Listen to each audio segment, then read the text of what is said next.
Hello అండి, అందరికీ నమస్కారం. ఈరోజు మనము ఒక ఆలయం గురించి తెలుసుకుందాం. ఆ ఆలయం పేరు విచిత్ర వినాయక ఆలయం.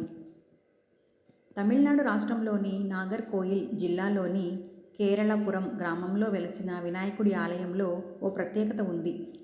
గుడి చాలా చిన్నదిగా కనిపించినప్పటికీ దానికి ఉన్న ప్రత్యేకత విశిష్టమైనది. అదే శ్రీ మహదేవర్ అతిశయ వినాయగర్ ఆలయం. ఈ ఆలయంలో వినాయకుడు 6 నెలలకి ఒకసారి తన రంగు తానే మార్చుకుంటాడు. ఉత్తరాయణ కాలం అంటే మార్చి నుంచి జూన్ వరకు ఈ వినాయకుడు నల్లని రంగులో ఉంటాడు. దక్షిణాయన కాలం అంటే జూలై నుంచి ఫిబ్రవరి వరకు తెల్లని రంగులో ఉంటాడు. ఈ విధంగా రంగులు మార్చుకోవడం ఈ వినాయకుని మహత్యం అని ప్రజల విశ్వాసం. ఈ ఆలయానికి మరో విచిత్రం కూడా ఉంది.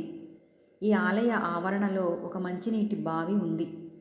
నీటికి రంగు లేదు అన్న నిజం మనకు అందరికీ తెలిసిన విషయమే. కానీ ఇక్కడ ఉన్న వినాయకుడు తన రంగు మార్చుకున్నట్లే ఈ బావిలోని నీళ్లు కూడా తమ రంగును మార్చుకుంటాయి. అయితే ఈ మార్పులో చిన్న తేడా ఉంది. వినాయకుడు నల్లగా ఉన్న సమయంలో ఈ నీళ్లు తెల్లగా ఉంటాయి. వినాయకుడు తెల్లగా ఉన్న సమయంలో ఈ నీళ్లు నల్లగా ఉంటాయి. అంతేకాదు, ఇంకో విచిత్రం కూడా ఉంది. సాధారణంగా శిశిర ఋతువులో చెట్ల ఆకులు రాలడం ప్రకృతి సహజం. కానీ ఈ ఆలయంలో ఉన్న మర్రి చెట్టు మాత్రం దక్షిణాయనంలో ఆకులు రాల్చి ఉత్తరాయణంలో చిగురించడం ప్రారంభిస్తుంది. అందుకే ఈ ఆలయాన్ని మిరాకిల్ వినాయగర్ ఆలయం అని పిలుస్తారు. ఈ ఆలయం 12వ శతాబ్ది కాలం నాటిది. 1317 సంవత్సరంలో ఈ ఆలయం నిర్మించారని, ఈ ఆలయానికి 2300 సంవత్సరాల చరిత్ర ఉందని చెప్తారు. నిజానికి ఇది శివాలయం.